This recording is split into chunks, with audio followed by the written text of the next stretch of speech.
नमस्कार, अध्येता मित्रों। इंदिरा गांधी राष्ट्रीय ओपन विश्वविद्यालय के द्वारा संचालित इस संस्कृत पाठ्यक्रम में हम आपका हार्दिक अभिनंदन करते हैं। मैं डॉक्टर प्रफुल्ल गढ़पाल, असिस्टेंट प्रोफेसर, केंद्रीय संस्कृत विश्वविद्यालय, लखनऊ कैंपस, लखनऊ, इस पाठ्यक्रम को आपके साथ साझा कर रहा हूँ। हमने इसके पूर्व भी संस्कृत साहित्य के इतिहास के अंतर्गत पद्य साहित्य के विषय में चर्चा की थी। पूर्व पाठों में हमने महाकाव्य के विषय में जाना।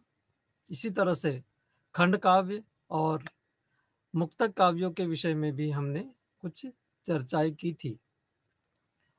उन पाठों में महाकाव्य के लक्षण, खंड काव्य के लक्षण तथा मुक्तक काव्य के लक्षणों के बारे में भी हमने जाना था।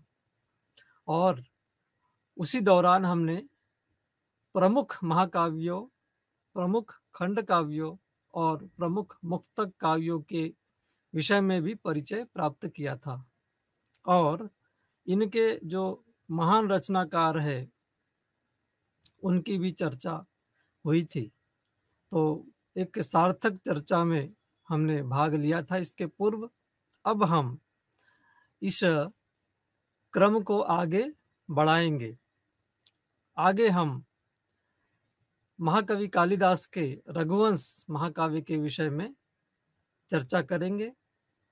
इस पाठ्यांश में, इस पाठ में हम महाकवि कालिदास के रघुवंश महाकाव्य का परिचय संक्षेप में प्राप्त करेंगे और इसके साथ साथ हम इसकी प्रमुख विशेषताओं के विषय में भी जानेंगे। हम जानते हैं कि महाकवि कालिदास ने अनेक रचनाओं का प्रणयन किया, जिनमें रघुवंश महाकाव्य एक विशिष्ट रचना है। इस महाकाव्य में रघुकुल के महान राजाओं के विषय में चर्चा आई है और यह इतना प्रसिद्ध महाकाव्य हुआ कि इसका बृहत्त्रयी के अंतर्गत इसकी गणना की जाती है। और हम ये भी पिछले पार्टों में हमने जाना था कि इस रघुवंश महाकाव्य में महाकवि कालिदास जी ने 29 सर्गों में 31 राजाओं का वर्णन किया था। उसे और विशद रूप में समझने का हम यहाँ पर प्रयास कर रहे हैं। इस पाठ में आप महाकवि कालिदास के जन्म स्थान के बारे में संक्षेप में प्राप्त करेंगे।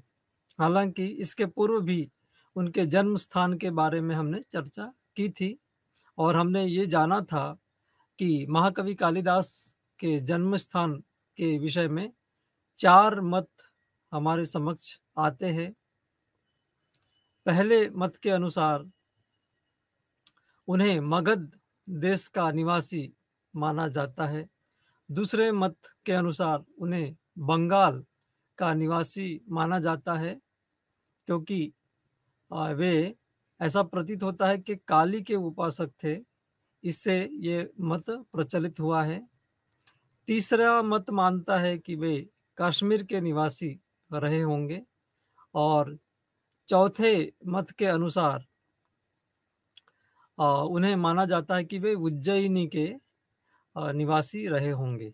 तो इस तरह से 4 मत प्रसिद्ध है और इन चारों मतों को इदम इत्थम कहना, स्पष्ट रूप से स्थापित करना बहुत ही कठिन है, क्योंकि उनके काव्यों में कहीं भी इस तरह की स्पष्ट जानकारी हमें नहीं प्राप्त हुई है कि महाकवि कालिदास कहाँ के निवासी थे। किंतु और कालिदास जी के बारे में ये तो निश्चय प्रचम प्रसिद्ध है कि वे संस्कृत साहित्य की सर्वश्रेष्ठ विभूति थे। उनकी सर्वतोमुखी प्रतिभा और उनका विशाल अनुभव, उनका जो ज्ञान है वो अगाध था। इसी तरह से बहुत ही सुंदर तरीके से उन्होंने काव्यों की सर्जना की है, तो उनका रचना चातुर्य भी प्रसिद्ध है। कल्पनाशीलता के बारे में कालिदास बेजोड़ रहे हैं। वो बहुत ही कल्पनाशील कवि थे और उन्होंने बहुत ही सुंदर ढंग से काव्यों की संरचना की। उनके प्रकृति प्रेम के बारे में तो कहना ही क्या है। उनके अंदर जो है प्रकृति के प्रति अगाध प्रेम था और उन्होंने अपने काव्यों में उसे खूब अच्छी तरह से उपवर्णित भी किया। तो इस तरह से हम देखते हैं कि कालिदास संस्कृत साहित्य के सर्वश्रेष्ठ कवि के रूप में हमारे समक्ष आते हैं। इसी कारण से उनकी रचनाओं पर मुग्ध होकर विद्वानों ने उन बहुत सारी प्रशस्तियाँ, बहुत सारी प्रशंसा पंक्तियाँ उनके बारे में कही हैं। उनमें से एक पंक्ति को हम आगे देखेंगे। एक विद्वान ने उनके विषय में लिखा है, पुरा कवीनां गणना प्रसंगे कनिष्ठिकाधिष्ठित कालिदासः अद्यापि तत्तुल्य कवेरभावात् अनामिका सार्थवती बभूव। तो इस तरह से वे जो है ऐसे कवि थे कि उनकी गणना जो है हाथों में जैसे उंगलियां होती है ऐसी गिने जा सकते थे। यानी अत्यंत कम ऐसे प्रतिभा संपन्न कवि हुए हैं जिनमें महाकवि कालिदास एक थे।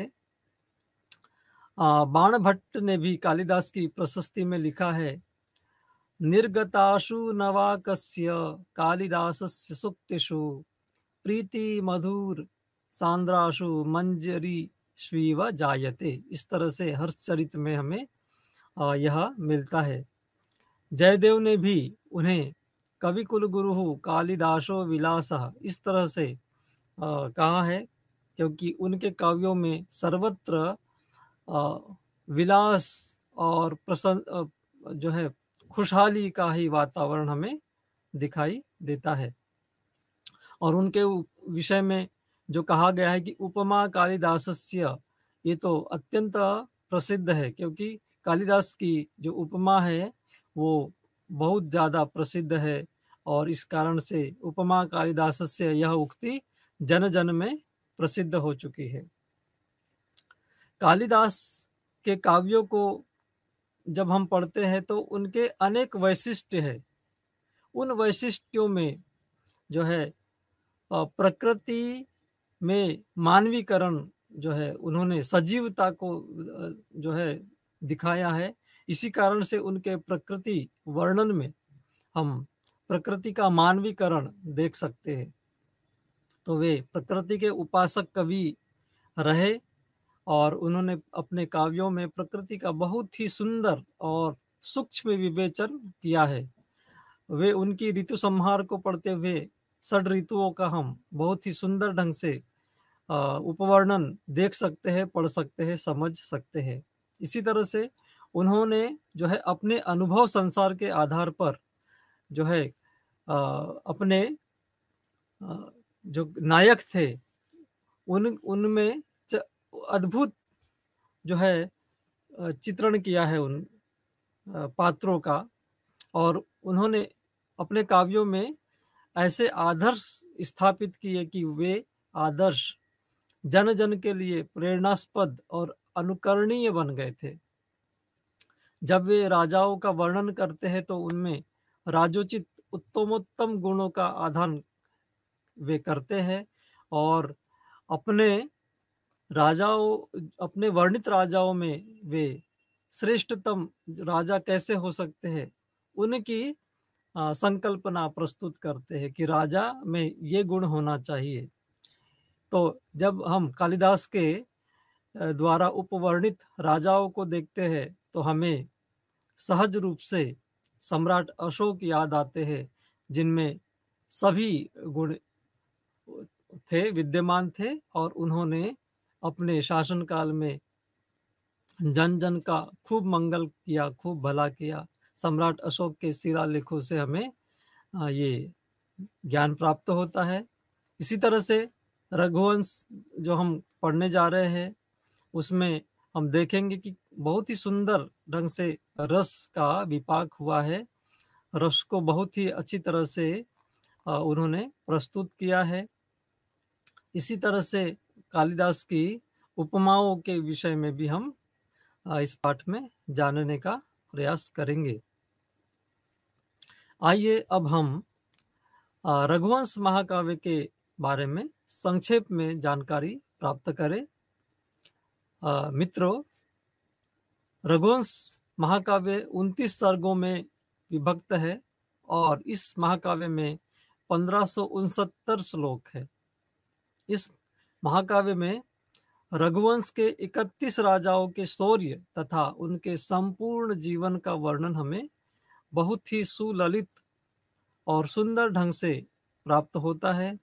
महाकवि कालिदास ने अतीव सुंदर तरीके से इन राजाओं के जीवन के बारे में, उनके शौर्य के बारे में, उनके गुणों के बारे में उपवर्णित किया है तथा उन राजाओं के जीवन से हम शिक्षा प्राप्त कर सकते हैं और एक अच्छा उत्तम जीवन जीने के लिए किस तरह व्यक्ति में सद्गुण होने चाहिए उसको हम सीख सकते हैं। इसमें प्रतापी राजा मनु से लेकर परम विलासी राजा अग्निवर्ण तक की कथा संकलित की गई है और रघुवंश महाकाव्य का मूल स्रोत रामायण है, किंतु पद्म पुराण के करीब भी यह महाकाव्य लगता है। इसकी जो रचना प्रक्रिया है, रचना का ढंग है, वह पद्म पुराण के अधिक निकट दिखाई देता है। फिर भी हमें ये तो निश्चित रूप से मानना होगा कि रामायण इसका मूल स्रोत है। इस महाकाव्य को पढ़ते हुए हम जानेंगे कि राजा दिलीप, उनकी कोई संतान नहीं थी और उन्होंने किस तरह से संतान प्राप्ति की कामना से अपनी पत्नी सुदक्षिणा के साथ गुरु वशिष्ठ के आश्रम में जाकर वे कामधेनु की पुत्री नंदिनी नामक गाय की सेवा का व्रत लेते हैं और लंबे समय तक उस गाय की वे सेवा करते हैं। तो अत्यंत सुंदर वर्णन यहाँ पर आया है राजा दिलीप के वर्णन प्रसंग में, और प्रकृति का भी बहुत ही अच्छा वर्णन यहाँ किया गया है। वहाँ के आश्रमों का, मार्गों का वर्णन कवि बहुत ही सुंदर ढंग से करके निश्चित रूप से श्रोताओं को, पाठकों को मंत्रमुग्ध कर देते हैं। तो ये कथा भी हम आगे पढ़ेंगे। और रघुवंश महाकाव्य, ये नाम से ही स्पष्ट है कि इस महाकाव्य में रघुवंश के राजाओं का वर्णन किया गया है और वे आरंभ में ही, प्रथम सर्ग में ही पंचम श्लोक से नवम श्लोक तक जो आए हैं श्लोक, उसमें रघुनाम अन्वयम वक्षे, ये जो है वाक्यांश वहां पर कहते हैं और उसके साथ में ही रघुनाम अन्वयम वक्षे, इस वाक्यांश के द्वारा 5 श्लोकों की अन्विति होती है। 5 श्लोक जो है वहां पर जो है इन शब्दों के साथ, इस वाक्यांश के साथ वे आगे बढ़ते हैं।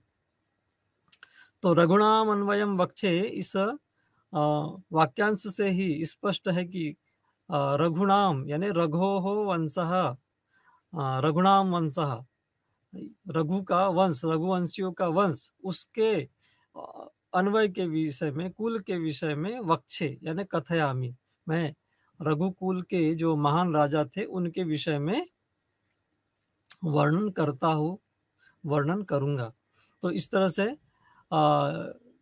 यहाँ पर रघुवंश में हुए राजाओं के बारे में वर्णन मिलता है। आप संक्षेप में ये भी जानिए कि इसमें जो 31 राजा आए हैं उनके नाम इस तरह से है: राजा दिलीप, रघु, अज, दशरथ, राम, कुश, अतिथि, निषध, नल, नभ, पुंडरीक, क्षेमधन्वा, देवानिक, अहिनग, पारियात्र, शील, उन्नाभ, वज्रनाभ, संखण, व्युषिताश्व, विश्वसह, हिरण्यनाभ, कौशल्य, ब्रह्मनिष्ठ, पुत्रपुष्य, ध्रुवसंधि, सुदर्शन और अग्निवीर।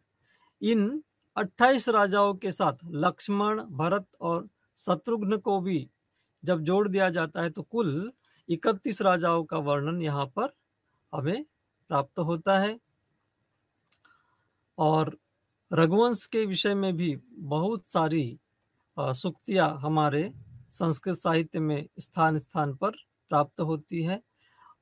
ये हमारे जो संस्कृत साहित्य में जो कविवर हुए हैं उन्होंने रघुवंश महाकाव्य के विषय में बहुत प्रशस्तियाँ की है।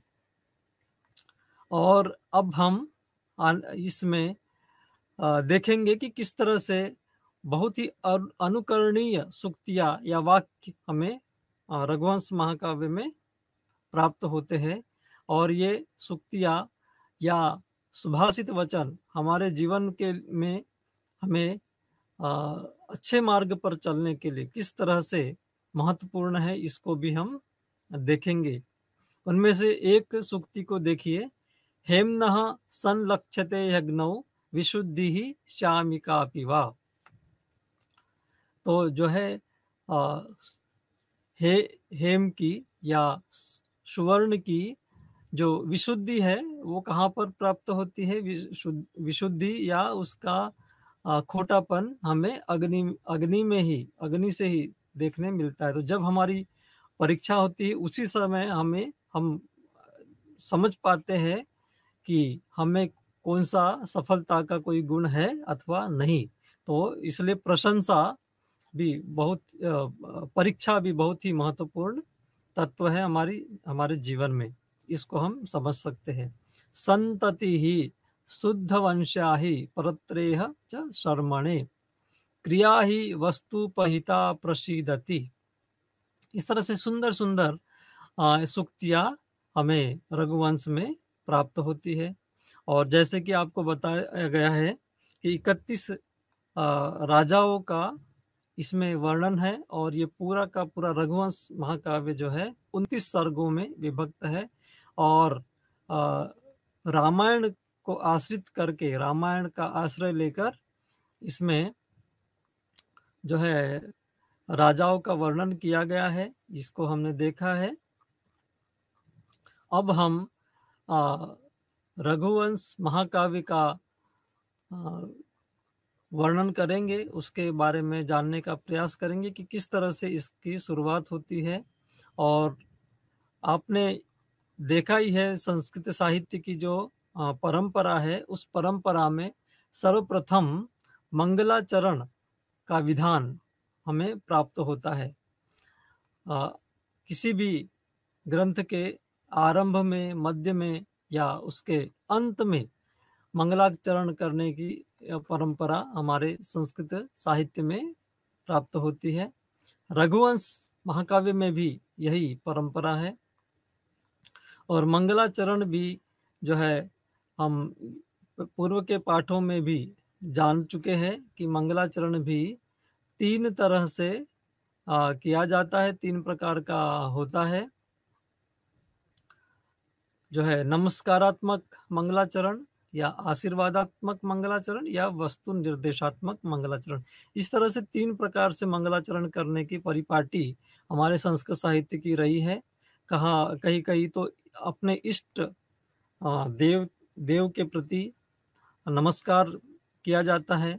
कहीं-कहीं जो है कवि आशीर्वादात्मक जो भी श्रोता है या अध्येता है, उनके प्रति समाज के प्रति आशीर्वाद व्यक्त करते हैं, मंगल कामनाएँ व्यक्त करते हैं। इसी तरह से कुछ ऐसे भी काव्य हमें प्राप्त होते हैं जिसमें वस्तु निर्दिष्ट होती है।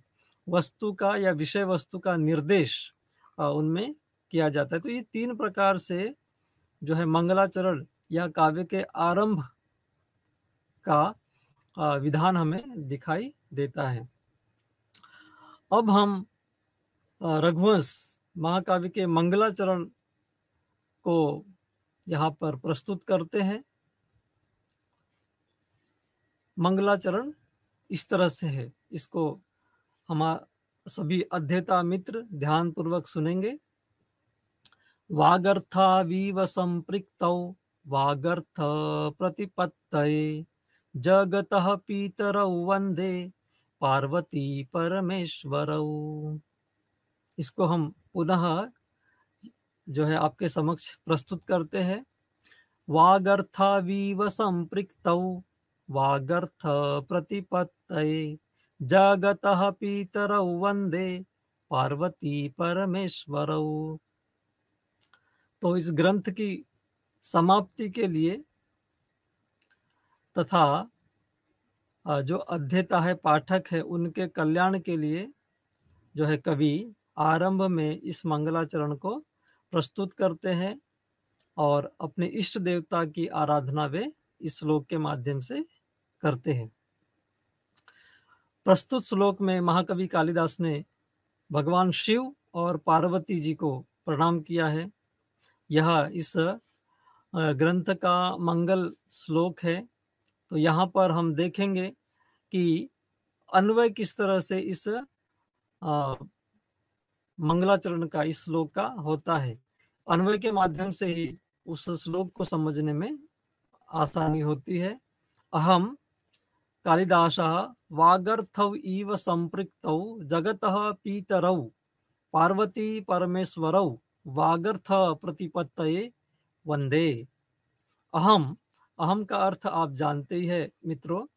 अहम का अर्थ होता है मैं, और इस मैं किसके लिए कहा उन्होंने? स्वयं के लिए, यानी कालिदास अपने आप के लिए कहते हैं कि मैं कालिदास वागर्थव इव।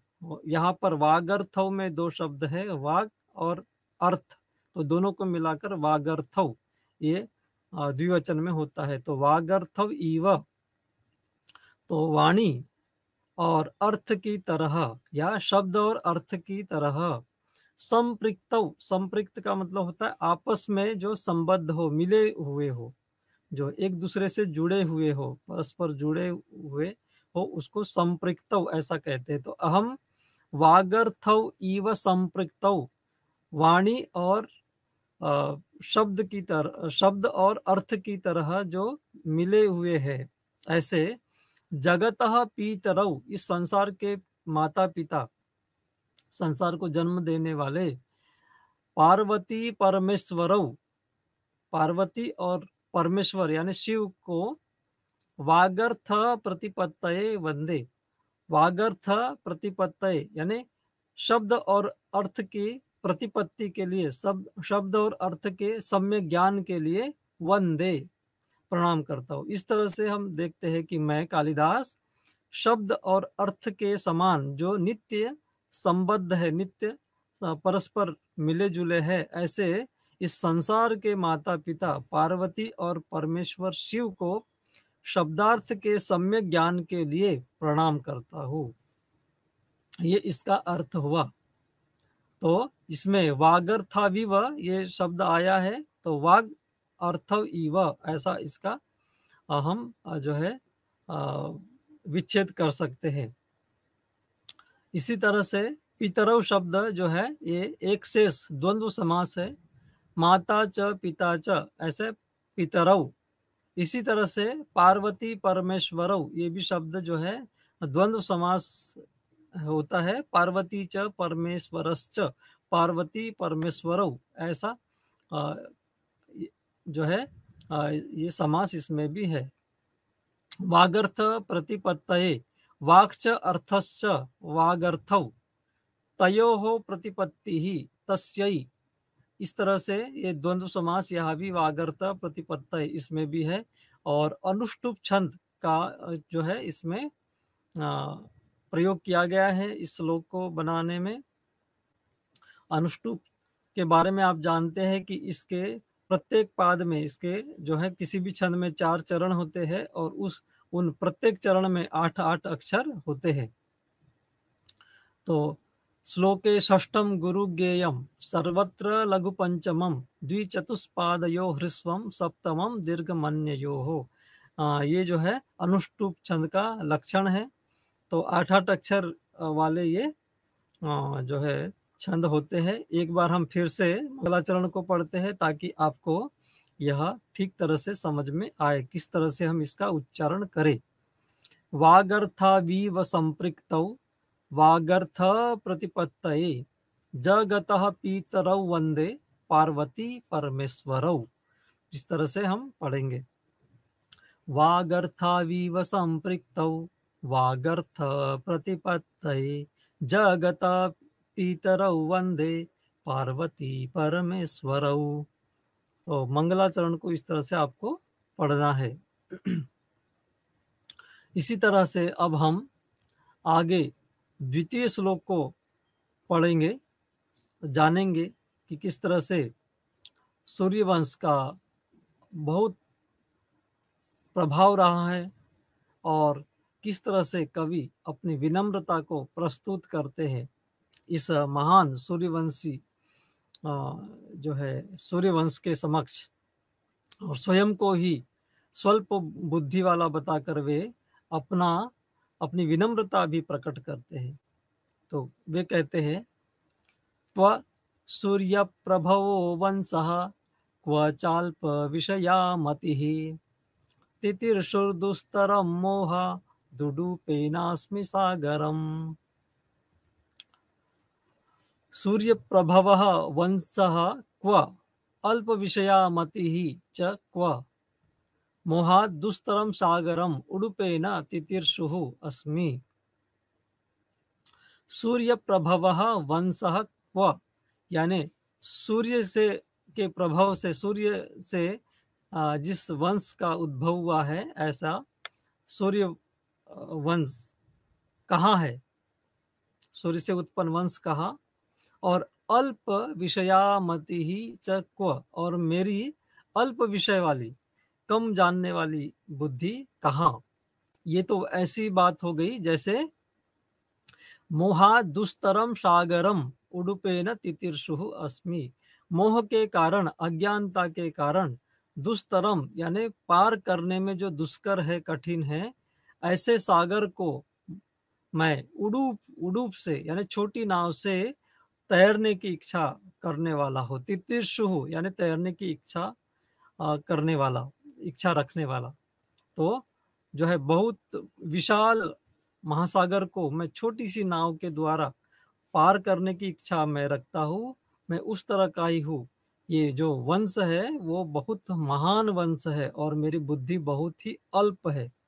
जिस तरह से आज किसी महासागर को पार करना हो या किसी अन्य देश में जाना हो तो हम बड़ी बड़ी नाव का प्रयोग करते हैं।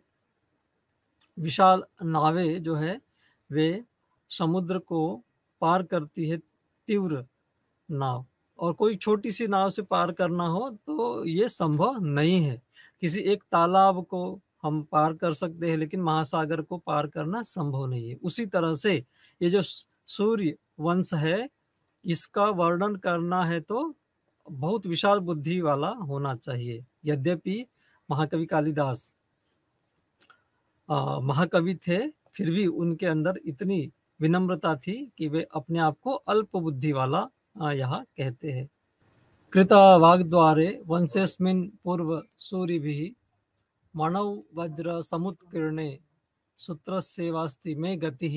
इस श्लोक के माध्यम से उन्होंने बताया है कि अपने जो पूर्ववर्ती महाकवि हुए हैं वाल्मीकि इत्यादि, उनके द्वारा जो सूर्यवंश का वर्णन किया गया था, उसी की सहायता से अब वे इस महाकाव्य में महान रघुवंशी राजाओं का वर्णन कर रहे हैं। तो इसमें पूर्व कवियों के प्रति उन्होंने जो है श्रद्धा का भाव व्यक्त किया है। और अन्वय हम इसका देखेंगे। अथवा पूर्व सूरि भी कृत वाग्द्वारे अस्मिन् वंशे वज्र समुत्कीर्णे मणौ सूत्रस्य इव में गति ही अस्ति।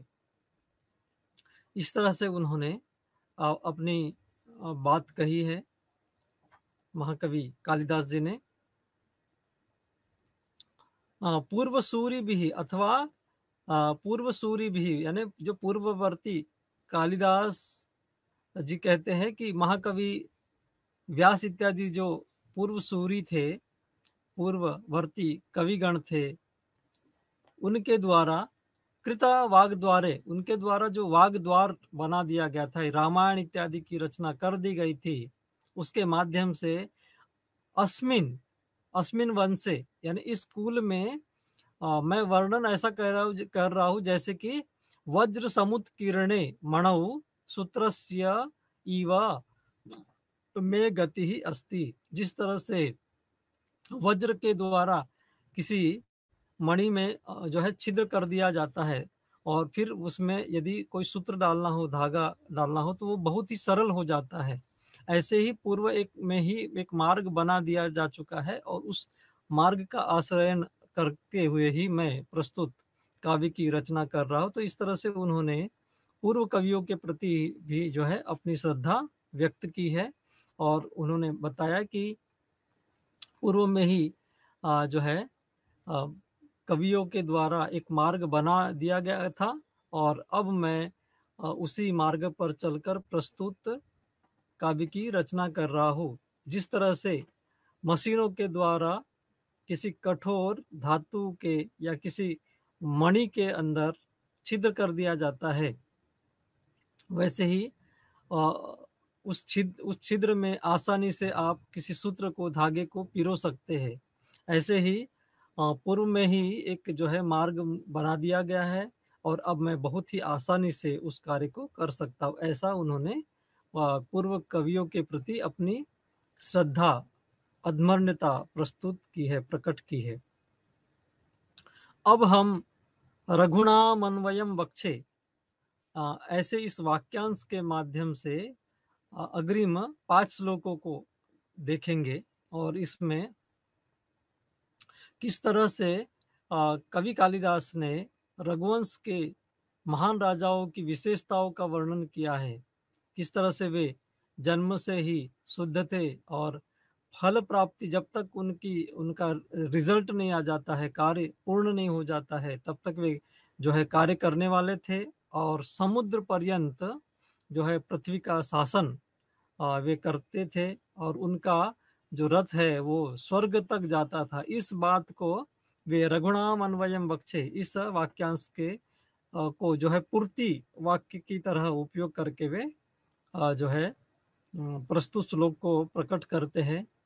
सोहमा जन्म शुद्धाना मा फलोदय कर्मणाम आ समुद्र क्षितिशाना माना कर्थवर्त्मनाम।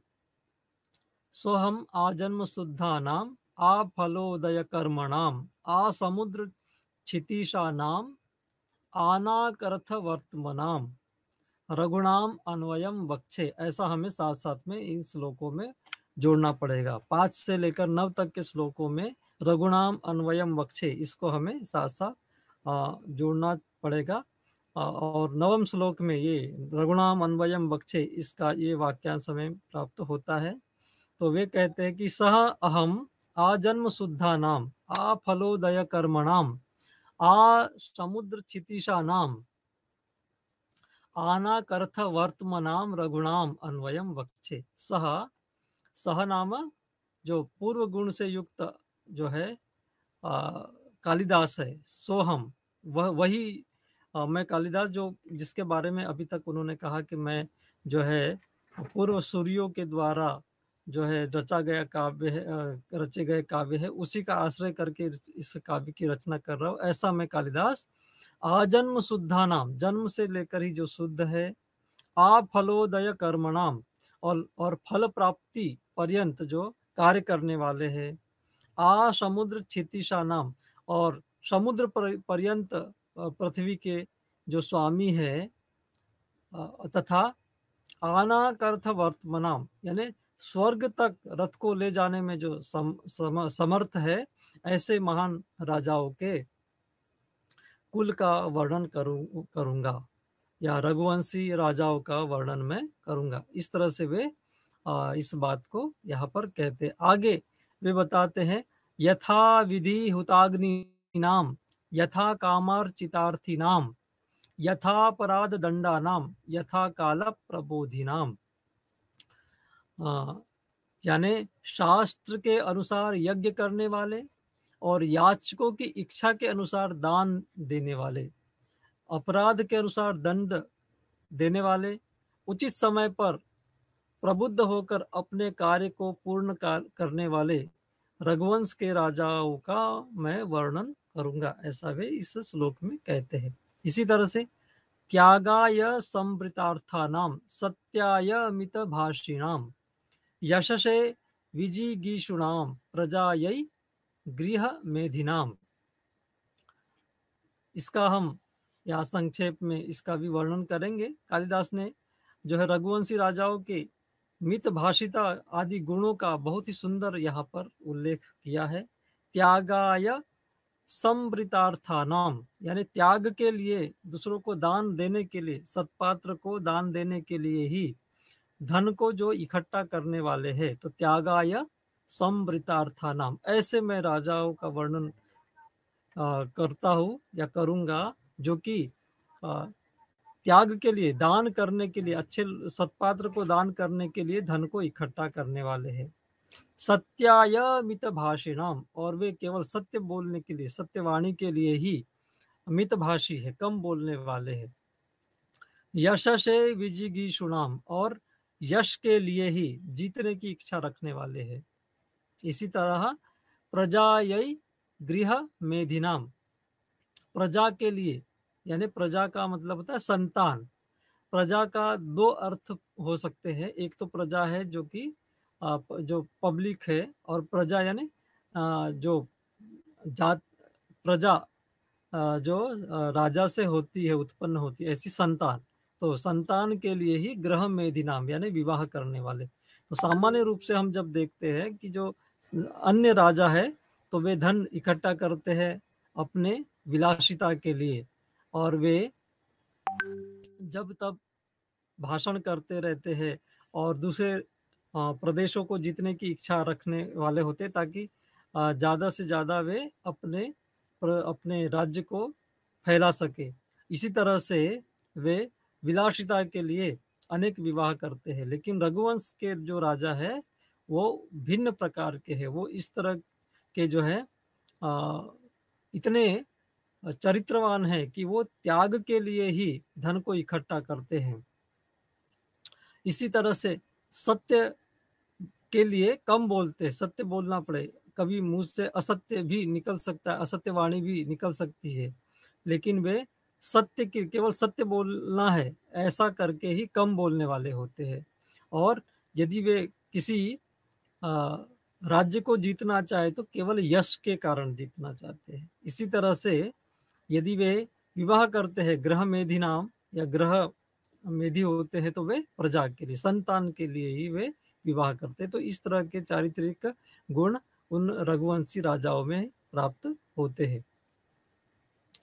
इसी तरह से आगे हम देखते हैं, शैशवेभ्यस्त विद्यानाम यौवने विषयेषिणाम वार्धके मुनिवृत्तीनाम योगे नान्ते तनुत्यजाम।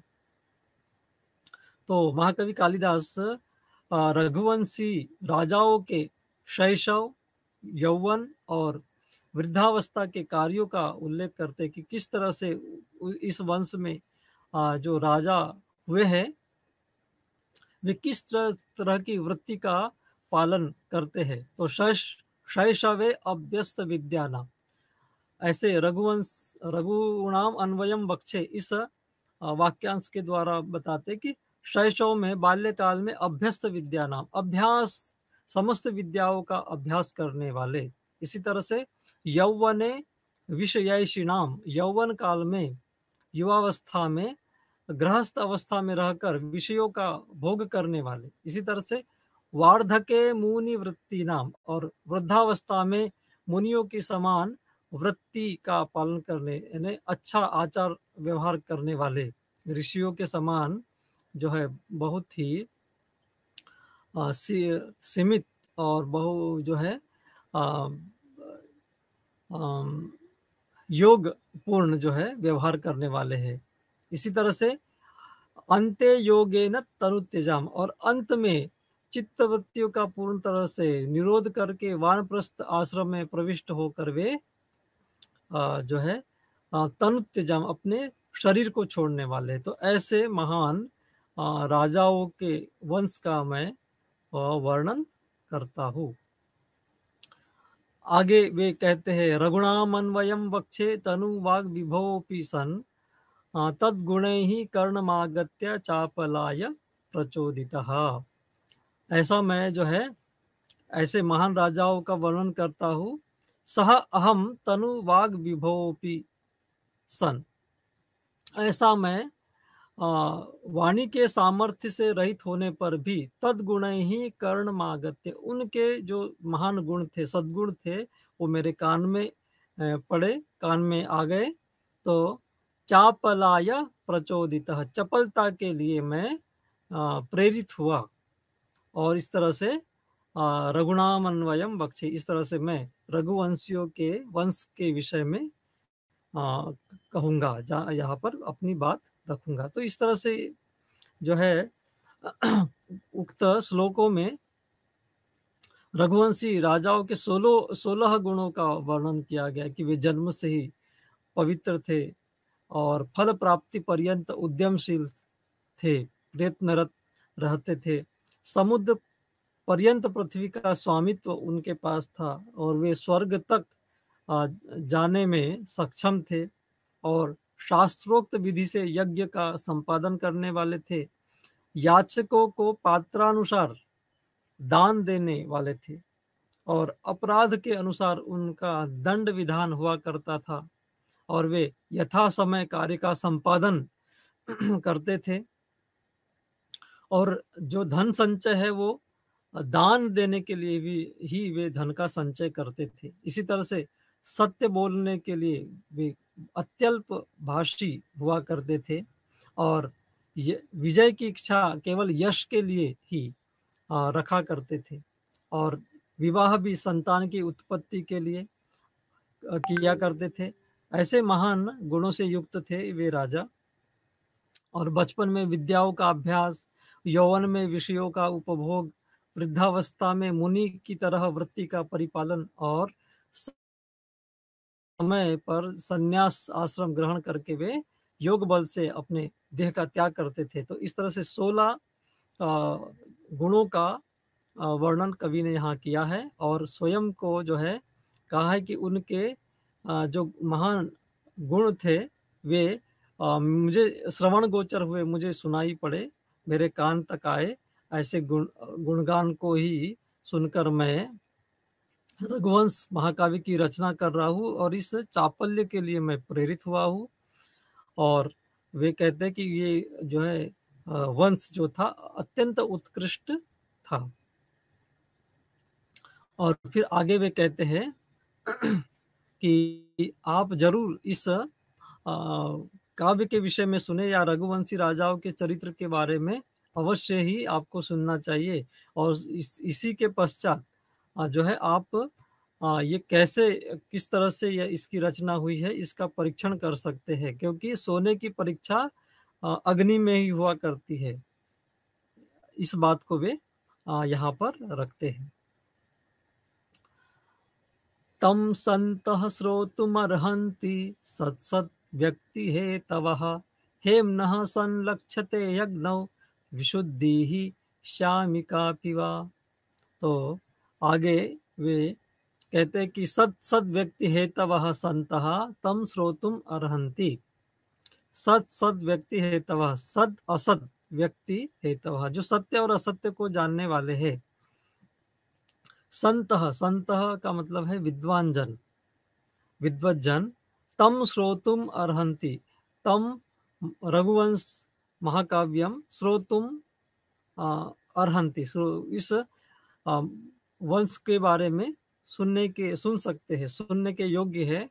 क्यों? क्योंकि ही हेमनः विशुद्धि ही श्यामिका अपि वा अग्नौ संलक्ष्यते, क्योंकि सोने की विशुद्धि, उसकी शुद्धता या श्यामिका, उसमें जो दोष है, अवगुण है, कमी है, वो भी अग्नौ संलक्ष्यते, अग्नि में ही प्रतीत होती, अग्नि से ही पता चलता है कि जब उसमें अग्नि में डालेंगे तभी उसका परीक्षण किया जा सकता है कि वो अच्छा है या बुरा है। तो इस तरह से हमने महाकवि कालिदास जी के द्वारा रचित रघुवंश महाकाव्य के आरंभिक 10 श्लोकों के विषय में हमने जानकारी प्राप्त की है। और आगे फिर जो है मनु इत्यादि राजाओं के विषय में यहाँ जो है कवि वर्णन करते हैं। मनु के विषय में कहते हुए जो है वर्णन करते हुए कवि कहते हैं, वैवस्वतो मनुर्नाम माननीयो मनीषिणाम आसीन्महिक्षितामाद्यः प्रणवश्छन्दसामिव। मनीषिणां माननीयः वैवस्वतः नाम मनुः छन्दसां प्रणवः इव महिक्षिताम आद्यः आसीत्। जिस प्रकार वेदों में सर्वप्रथम ओंकार होता है, उसी प्रकार राजाओं में सर्वप्रथम विद्वानों के पूजनीय सूर्य के पुत्र वैवस्वत नाम के मनु हुए। इस तरह से अब ये जो है कवि अपनी कथा का आरंभ करते हैं और फिर आगे बताते हैं कि दिलीप के जन्म के विषय में, तद्वन्वये शुद्धिमति प्रसूतः शुद्धिमत्तरः दिलीप इति राजेन्दु रिन्दुः क्षीरनिधाविव। शुद्धिमति तदन्वये शुद्धिमत्तरः दिलीप इति राजेन्दुः क्षीरनिधौ इंदु इव प्रसूतः। सूर्य के पुत्र उस मनु के अत्यंत शुद्ध वंश में क्षीर सागर में चंद्रमा के समान राजाओं में श्रेष्ठ परम पवित्र दिलीप नामक राजा हुए। इस तरह से फिर वे राजा दिलीप के जन्म के विषय में बताते हैं और राजा दिलीप के स्वरूप के विषय में आगे कवि कहते हैं, व्युडोरस्को वृषस्कंदः शालप्रांशुर्महाभुजः आत्मकर्मक्षमं देहं छात्रो धर्म इवाश्रितः। व्युडोरस्कः वृषस्कंदः शालप्रांशुः महाभुजः सः आत्मकर्मक्षमं देहं आश्रितः छात्र धर्म इव स्थितः। अर्थात महाराज दिलीप का वक्षस्थल अत्यधिक चौड़ा था, उनके स्कंध वृषभ के स्कंध के समान ऊंचे और मजबूत थे, वे शाल वृक्ष के समान उन्नत थे तथा उनकी भुजाएं अत्यंत दीर्घ थी। वे अपने कार्यों के संपादन में समर्थ शरीर को धारण करते थे, जिससे ऐसा प्रतीत होता था मानो राजा दिलीप मूर्तिमान क्षत्रिय धर्म है। यानी राजा दिलीप के शारीरिक तथा उनके औरा के बारे में इस श्लोक में बताया गया है कि उनका शरीर जो है अत्यंत विशाल और मजबूत था, उनका वक्षस्थल था, उनकी चौड़ी छाती थी और किसी वृषभ के समान उनके स्कंध, उनके जो कंधे थे वो बड़े ऊंचे और मजबूत थे और उनकी लंबाई भी किसी साल वृक्ष की तरह थी और भुजाएं भी बड़ी और दीर्घ थी, सुदीर्घ भुजाओं से युक्त वे थे। और अपने कार्यों को अच्छी तरह से संपादित करने के लिए, पूर्ण करने के लिए ही वो अपने शरीर को धारण कर रहे थे। ऐसा लग रहा था कि जैसे कोई धर्म जो है, क्षत्रिय धर्म ही राजा दिलीप के रूप में मूर्तिमान हो गया है। तो इस तरह से बहुत ही सुंदर संकल्पना कविवर यहाँ करते हैं। फिर आगे वे कहते हैं कि सर्वातिरिक्त सारेण सर्व तेजो विभाविना स्थितः सर्वोन्नते नोर्विम क्रांत्वा मेरुरिवात्मना।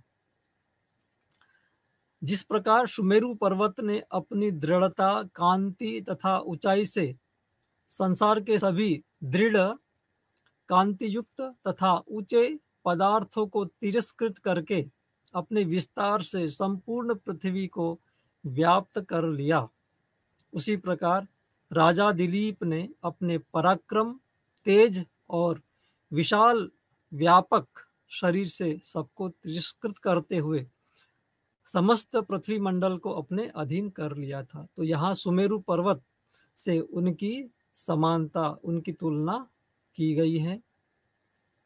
आगे वे कहते हैं आकार सदृश प्रज्ञया सदृशागमः आगमय सदृशारंभः आरंभ सदृशोदयः।